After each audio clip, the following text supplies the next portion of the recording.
മക്കളെ, എന്തൊക്കെയുണ്ട് വിശേഷം? എല്ലാവരും സുഖമായിട്ടിരിക്കുന്നോ?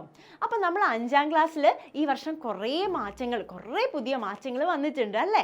അപ്പം നമ്മൾ ഇനി അങ്ങോട്ട് അതിനനുസരിച്ച് പ്ലാൻ ചെയ്യേണ്ടതുണ്ട്. അല്ലെങ്കിൽ എന്താ, നമുക്ക് ഈസി ആയിട്ട് മാർക്കൊന്നും വാങ്ങാൻ പറ്റില്ല. നമുക്ക് പഠിക്കുന്ന തന്നെ ഒരു ബേർഡൻ ആയിട്ട് ഫീൽ ചെയ്യും. അപ്പം അങ്ങനെ ഒരു ബേർഡൻ ആയിട്ട് ഫീൽ ചെയ്യാതെ നല്ല ഈസി ആയിട്ട് പഠിക്കാൻ വേണ്ടിയിട്ടുള്ള ഒരു പ്ലാനുമായിട്ടാണ് മിസ് ഇന്ന് വന്നിരിക്കുന്നത്.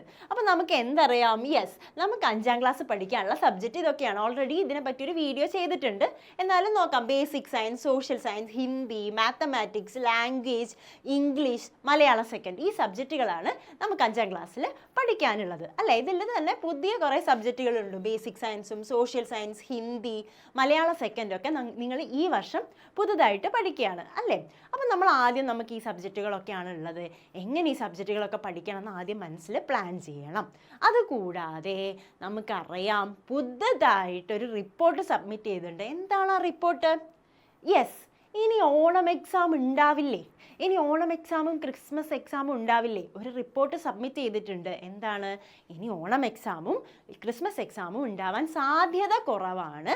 പകരം നിങ്ങൾക്ക് കൊല്ലത്തിൽ 2 എക്സാം ആയിരിക്കും ഉണ്ടാവുക. ഒരു അർദ്ധവാർഷിക പരീക്ഷയും ഒരു കൊല്ല പരീക്ഷയും, ആനുവൽ എക്സാമും. ഇങ്ങനെ 2 എക്സാമാണ് ഇനി ഒരു വർഷത്തേക്ക് പ്ലാൻ ചെയ്തിരിക്കുന്നത്. പക്ഷേ ഇത് സാധ്യത മാത്രമാണ്.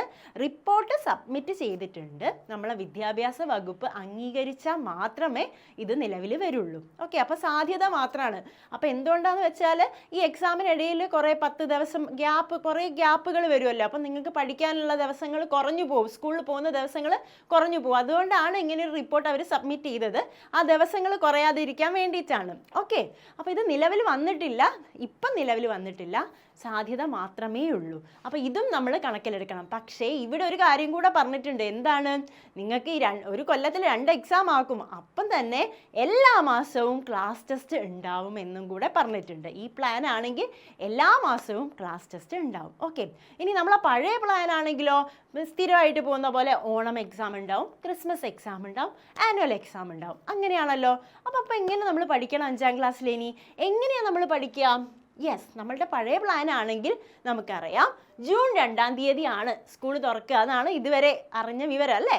ജൂൺ 2-ന് സ്കൂൾ തുറക്കും. പിന്നെ ഏകദേശം ഒരു ഓഗസ്റ്റ് 18, 29 ഇടയ്ക്ക് നിങ്ങളുടെ ഓണം എക്സാം ഉണ്ടാവും ഏകദേശം.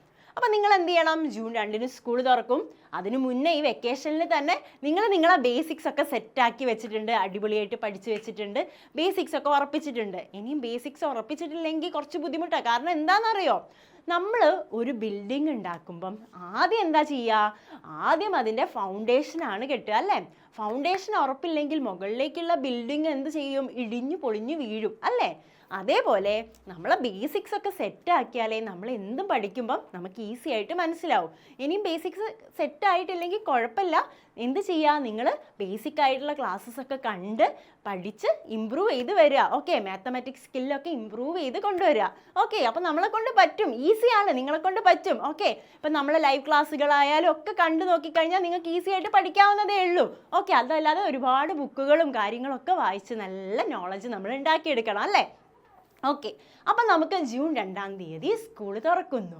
അപ്പോൾ ഓഗസ്റ്റ് 18, 29 ഇടയ്ക്ക് നമ്മളുടെ എക്സാം, ഓണം എക്സാം പ്രതീക്ഷിക്കാം.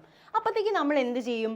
ഓണം എക്സാം വരെയുള്ള ടോപ്പിക്ക്, സ്കൂളിലും എടുത്ത ടോപ്പിക്കൊക്കെ നമ്മൾ എന്ത് ചെയ്യും? നല്ല രീതിയിൽ പഠിച്ച് എക്സാമിന് അടിപൊളിയായിട്ട് എഴുതും. ഫുൾ മാർക്ക് കിട്ടും. ഈസി ആയിട്ട് നമ്മൾ പഠിക്കും. കറക്റ്റായിട്ട് നമ്മൾ ഒരു ടൈം ടേബിൾ വെച്ച് നമ്മൾ പഠിച്ചു പോകും അല്ലേ? അത് കഴിഞ്ഞ് നമുക്ക് ഡിസംബർ 8, 19 ഉള്ളിലായിട്ട് നമ്മളെ ക്രിസ്മസ് എക്സാം വരും. അപ്പോൾ ഓണം എക്സാം വരെയുള്ള കാര്യം നമ്മൾ പഠിച്ച് സെറ്റാക്കി. അത് കഴിഞ്ഞ് ക്രിസ്മസ് എക്സാമിനും കൂടെ ഉള്ള കാര്യം നമ്മൾ സെറ്റാക്കണം അല്ലേ? അപ്പം പഠിച്ച് കറക്റ്റായിട്ട് റിവിഷനൊക്കെ നടത്തിയിട്ട് വേണം പോകാൻ. ഓക്കെ, പ്രോപ്പറായിട്ട് പഠിച്ചു പോകുന്ന ആൾക്കാർക്ക് 1ഉം 2ഉം വട്ടം റിവിഷൻ നടത്താനുള്ള സമയമുണ്ടാവും. അത് കഴിഞ്ഞ് ഡിസംബറിലെ എക്സാം കഴിഞ്ഞാൽ നമുക്ക് മാർച്ചിൽ നമ്മളെ ആനുവൽ എക്സാം വരും. അപ്പോൾ ആനുവൽ എക്സാം ആകുമ്പോഴത്തേക്കും നമ്മൾ ബാക്കിയും കൂടെ പഠിച്ച് ഒരു 2 വട്ടം കൂടെ നമ്മൾ സൂപ്പറായിട്ട് റിവിഷൻ നടത്തി അടിപൊളിയായിട്ട് എക്സാം എഴുതും. ഒക്കെ സെറ്റ്, സിമ്പിൾ അല്ലേ?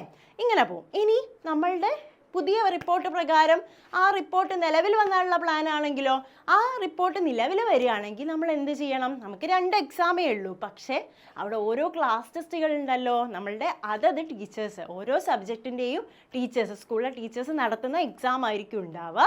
അപ്പോൾ ആ ക്ലാസ് ടെസ്റ്റിന് നമ്മൾ അപ്പം പഠിച്ചെങ്കിൽ പോകും, പ്രിപ്പയർ ചെയ്ത് പോകും അല്ലേ? ഓരോ ക്ലാസ് ടെസ്റ്റും കഴിയുമ്പോൾ നമ്മൾ ഓരോ സബ്ജക്റ്റിലെയും ഓരോ ചാപ്റ്റേഴ്സ് വെച്ച് നമ്മൾ സെറ്റാക്കി എടുക്കും അല്ലേ? 1 or 2 ചാപ്റ്റേഴ്സ് വെച്ച് നമ്മൾ സെറ്റാക്കി എടുക്കും. പിന്നെ നമുക്ക് ഒരു ഒക്ടോബർ ഒക്കെ ആകുമ്പോഴാണ് അർദ്ധവാർഷിക പരീക്ഷ വരിക. അപ്പോൾ അതിന് സെറ്റായിട്ട് സൂപ്പറായിട്ട് എഴുതാൻ പറ്റും. അത് കഴിഞ്ഞ് വീണ്ടും ക്ലാസ് ടെസ്റ്റുകൾ വരും. ആ ക്ലാസ് ടെസ്റ്റിന് കറക്റ്റായിട്ട് പഠിക്കുക, അതിനും റിവിഷൻ നടത്തുക, എന്നിട്ട് ക്ലാസ് ടെസ്റ്റുകളൊക്കെ നന്നായിട്ട് എഴുതുക. എന്നിട്ട് നമ്മൾ ആനുവൽ എക്സാം വരും. ആനുവൽ എക്സാം വരുമ്പോഴത്തേക്ക് ഒരു 2 വട്ടം റിവിഷൻ നമുക്ക് സുഖമായിട്ട് ചെയ്യാൻ പറ്റും. അങ്ങനെ നമുക്ക് എന്ത് ചെയ്യാൻ പറ്റും? ഈസി ആയിട്ട് അടിപൊളിയായിട്ട് പഠിക്കാൻ പറ്റും. ഓക്കെ ആണല്ലോ? റെഡി?